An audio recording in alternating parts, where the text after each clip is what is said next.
Salut. Dans cette capsule, je parle de violence dans le couple et des malheurs dans le couple.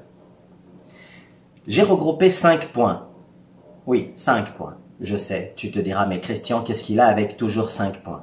Je trouve que 5 est un bon chiffre. C'est un chiffre parfait et surtout c'est un chiffre spirituel. Mais là n'est pas le point. Mon point, c'est les 5 points pour observer les causes de violence dans un couple, pour observer le comportement dans un couple et quelques malheurs que vivent certains couples. Point numéro 1, l'équipe. Ça, c'est le point numéro 1, très important. Tu sais, quand on est en couple, on est en équipe avec notre partenaire. Mais ce n'est pas notre partenaire d'amour seulement, comme tu as pu le comprendre à travers le cinéma, à travers les films, qui sont d'ailleurs la base de beaucoup de bêtises et des dégâts que vivent certaines personnes dans leur couple. L'équipe, c'est que tu partages ta vie avec quelqu'un. C'est ton partenaire d'équipe, l'équipe du couple. Tout ce que tu fais, tu dois absolument en tenir compte avec ton partenaire. Tes objectifs, tu dois en parler avec ton partenaire. Lorsque tu connais bien ton partenaire et que vous avez bien cheminé, tu dois absolument partager tes objectifs avec ton partenaire car, vu que vous êtes en couple, la loi de la spiritualité dit que lorsqu'on est deux, pour un projet, tout ira bien. Une autre version dont tu as déjà entendu parler, c'est « Là où 2 ou 3 sont réunis en mon nom, je suis là ». La version de Jésus, le grand maître. Ça ne veut pas dire nécessairement en son nom, ça veut simplement dire que lorsqu'il y a des collisions spirituelles, des gens qui ont un même but commun, sincère, dans le but de réaliser quelque chose, eh bien, dans la spiritualité, ils sont puissants. Ton partenaire de vie n'est pas ton ennemi. Tu dois le considérer, la considérer, ta partenaire. Pourquoi? C'est très important que lorsque tu marches sur terre, lorsque tu vis ta situation de couple, que tu te rendes compte que si un malheur arrive de ton côté professionnel ou un malheur t'arrive physiquement, ton partenaire va en subir les coups. Pas seulement les coups financiers, mais aussi les coups émotionnels, les coups sentimentaux, quelques coups aussi au niveau de sa fierté. Alors il est très important que tu la considères, que tu le considères. On n'est pas en couple comme si on était avec un sac à main. On n'est pas en couple comme si on avait simplement notre voiture. On la prend, on va se promener quand on veut et quand on veut pas l'utiliser, ben on la laisse là. Non. Quand on est en couple, on est avec un humain. Il faut considérer la personne. Point numéro 2. Les difficultés et les idées négatives dans le couple. Certaines difficultés, comme je l'ai déjà dit dans une capsule précédente, un homme rencontre des difficultés ou une femme rencontre des difficultés. Elle ne sait pas que c'est la jalousie de son mari, de son conjoint, de son copain, qui est en train d'emmener des portes ouvertes aux négativités dans sa vie. Il suffit qu'à un moment, ton copain, ton mari, ton fiancé, soit jaloux de toi, juste un moment. Lorsque elle ou il voit que tu as des objectifs ou tu as des meilleures chances de réussir dans ta vie et que tu es en train de cheminer devant lui ou devant elle, si cette personne n'est pas disciplinée, si cette personne n'a pas en tête que ça c'est ma partenaire, tout le bonheur qui viendra à travers elle, moi je vais en profiter. Tout le malheur qui viendra à travers elle, ben, je vais en subir. Si cette personne n'a pas ce genre de raisonnement, si cette personne n'a pas ce genre d'attente au niveau de son respect vis-à-vis à son partenaire ou à sa partenaire, eh ben arrivera ce qui arrivera, justement, des idées négatives contre la partenaire. Certains me diront, ouais, mais Christian, c'était pas voulu. Ce n'était pas voulu, mais tu n'as pas surveillé ta pensée. Or, nous pouvons surveiller nos pensées, oui. Je peux, si je veux, imaginer que je suis en train d'avoir un verre de vin, d'avoir un verre de jus. Je peux imaginer que je suis en train de m'entraîner. Je peux imaginer que je suis en train de voyager en avion. Donc, je peux considérer que je contrôle ma pensée. Ma pensée ne me contrôle pas. Il me semble que j'ai bien choisi de porter du bleu, une casquette Porsche sur la tête, un bracelet en élastique qui vaut rien, mais bon, c'est l'écrit qui est écrit dessus, c'est écrit Never Stop Yourself. Donc je décide parce que, quelque part, j'ai le contrôle de ma pensée. De la même manière, je dois respecter ma partenaire, mon partenaire, parce que je ne dois pas imaginer du mal contre elle ou contre lui, parce que ça va m'affecter. Et en même temps, ça va affecter ses entreprises. Ces entreprises vont rencontrer des difficultés. L'argent n'entrera pas facilement dans sa vie. Et si ça arrive, bah ça va affecter de mon côté aussi parce que je vais être le seul ou la seule personne qui paye toutes les factures. Après, je vais me plaindre. Or, je suis l'instigateur de la sorcellerie contre mon partenaire ou ma partenaire. Non, non, non, non. Faut être intelligent. On n'imagine pas la négativité contre son partenaire et sa partenaire. Point numéro 2, des difficultés et des idées négatives en couple. Point numéro 2. On passe au point numéro 3.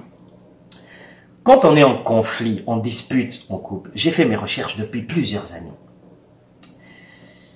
2019 était une année superbe pour moi dans l'approche des gens. J'ai approché beaucoup de gens en 2018, mais en 2019, j'en ai approché encore beaucoup. Au-delà de 10 000. Toujours dans les recherches de la connaissance, j'ai constaté que les hommes, lorsque vous êtes en conflit, je dis vous, parce que moi j'ai fait ma part. Oh oui, j'ai fait ma part. Beaucoup de temps ça m'a pris de faire ma part. Les hommes, lorsqu'ils sont en conflit avec leur conjointe, leur copine, les hommes exagèrent. Vous exagérez la colère, franchement. Je m'explique. Lorsqu'un homme est en colère contre sa copine, contre sa conjointe, peu importe le délire ou le dérapage que la conjointe a fait, le mec ne considère plus que sa copine est sa copine. Il considère plutôt que sa copine est devenue son ennemi, donc il faut l'attaquer, il faut l'anéantir, il faut l'écraser, il faut terroriser, il faut quasiment la battre, même au niveau spirituel. Mais du côté des femmes, quand la femme est en conflit avec son conjoint, elle sait qu'elle se dispute avec son conjoint. Elle sait que celui qui est en face de moi, c'est mon copain, c'est mon amoureux, c'est mon mari, c'est mon fiancé. Donc quand je me dispute avec lui, j'ai un pied sur la pédale de frein, j'exprime ma colère, mon malaise, mais je ne l'attaque pas pour lui faire du mal. Je ne lui souhaite pas à ce qu'il soit anéanti. Les femmes sont toujours conscientes quand elles sont en dispute avec nous les hommes. Elles savent qu'elles se disputent avec son homme. Elle utilise des termes que tu es censé comprendre, que c'est parce qu'elle utilise ces termes que tu es bien placé pour mieux comprendre sa douleur. Est-ce que j'ai été clair, les gars? Est-ce que je dois répéter? Je vais le faire plus court. Quand une fille se dispute avec son copain, elle se dispute avec son copain, son amoureux, pas son ennemi, pas le diable. Mais vous, les garçons, quand vous vous disputez avec vos copines, vous exagérez. Vous n'avez aucune pitié. Point numéro 4 maintenant. La rancune. Les hommes sont rancuniers. Pas tous, ce n'est pas une définition de l'homme. Mais en couple, j'ai constaté dans mes études, dans mes recherches, que les hommes sont très rancuniers en couple. Les hommes rancuniers en couple ne veulent pas pardonner facilement. Ils tiennent leur bout parce que ils disent que non, elle n'aurait pas dû me faire ça. Elle aurait dû savoir qu'elle n'aurait pas dû me faire ça. Alors elle va voir, je vais lui faire payer. Les femmes sont rancunières aussi, mais bon, ça c'est dans leur nature. Mais ici, la rancune en couple, quand la femme veut riposter à son conjoint, elle ne veut pas riposter pour que tu aies mal, mec. Non, tu piges. Elle veut riposter pour que tu comprennes que elle doit dégager le malaise qu'elle a, le mal-vie qu'elle a vécu à cause de toi. Le mal d'être, ces négativités qu'elle berce en elle, qui doit sortir dans le but qu'elle se sente allégée et qu'elle vit finalement la positivité. Tu piges? Tandis que toi, le mec, quand tu es en conflit, comme je l'avais dit un peu plus tôt, ta rancune, tu la gardes longtemps. Et tu veux montrer à ta copine ou à ta conjointe qu'elle doit vraiment payer fort et que toi, cette douleur, tu ne peux pas la laisser partir. Mais le pardon, ce n'est pas recevoir le pardon de l'autre. Non, le pardon, c'est se pardonner à soi-même d'avoir mis l'autre mal à l'aise. Ensuite, on va vers l'autre, on pose la question, veux-tu me pardonner? Parce que moi, je te demande pardon. Il y a la sagesse là, il y a l'intelligence. Il faut peser. Donc, le vrai pardon, c'est de se pardonner soi-même, de s'être mis dans une position où on a affecté l'harmonie et la paix intérieure de l'autre. Mais les mecs, vous avez du mal à lâcher prise avec votre rancune. C'est n'importe quoi. Voilà pourquoi les femmes étirent leur élastique de patience et de compassion. D'ailleurs, les filles, je vous applaudis. Point numéro 5. L'argent en couple. Ces hommes qui cachent les montants d'argent qu'ils font au travail. Peut-être, certaines pensées dans les époques anciennes disaient « La femme n'a pas besoin de savoir combien tu gagnes. » Ah ouais? Dans ce cas, comment t'as acheté la maison à 10 millions? Ton métier, il est connu, il a bien un salaire. C'est quoi ces cacheteries bêtes, non justifiées, et qui n'entrent même pas dans le cadre du développement personnel et de l'affichage de ta fierté? Si tu as un emploi de côté, qui n'est pas un emploi déclaré officiel, donc tu as un emploi officieux à côté, dont ton épouse n'est pas au courant, ou ta conjointe, copain, copine n'est pas au courant, ça c'est autre chose. Mais quand vient le moment de dépenser ensemble, de payer les factures ensemble, pourquoi certains hommes préfèrent que leur copine, qui gagne peut-être plus, paye, que leur conjointe, qui gagne peut-être plus, paye? Mais même si lui, il gagne plus, il est chiche. Il a les mains vraiment, mais les mains vraiment chiches. C'est un radin. À la limite, un singe en Afrique peut te donner encore sa banane, peut-être après s'être essuyé les fesses. Mais on comprend l'idée. Le singe ne partage pas vraiment la banane. Ça dépend du singe.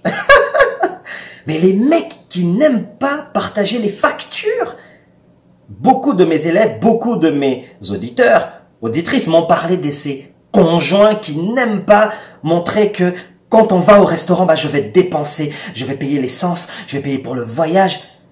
Même si la copine ou la femme, elle est contente de participer parce que elle ne participe pas pour toi, elle participe aussi pour elle. Elle s'affiche, elle affiche son argent, elle est fière d'afficher l'argent qu'elle fait. C'est une fierté, c'est bien, c'est la preuve pour laquelle elle a travaillé si dur. Il faut jouir de l'argent. Le but de l'argent, c'est d'être dépensé et d'être amassé. D'être dépensé et d'être amassé. Et si tu dépenses ton argent et en plus tu en amasses, donc tu es capable de faire des dons, donc tu as compris le fonctionnement de l'argent. Amasser l'argent, s'enrichir, planifier et tout ce qui vient autour, investissement, blablabla. Dépenser l'argent, c'est le but pour lequel l'argent doit circuler. Ça doit sortir d'une poche vers l'autre. Mais en couple, on est avec un partenaire. Pourquoi faire semblant qu'on gagne peu? Pourquoi les mecs? En tout cas, ces mecs-là, pas tous, ces mecs-là. Pourquoi faire semblant que vous gagnez peu? D'ailleurs, la pauvreté, c'est pas attirant. Tu mets toujours un parfum pour sortir avec tes copains, tes copines. Avec ta femme, tu devrais faire la même chose. Montrer le parfum de ton argent. Expose-le. C'est ta fierté. L'argent, c'est la continuité, c'est la projection, c'est la prolongation de ta personnalité. Et si tu es chiche avec ta partenaire, ton partenaire, c'est pire avec la famille. Est-ce que cet argent, tu l'emmèneras avec toi le dernier jour? Kimoto Success. Partagez nombreuses. À bientôt.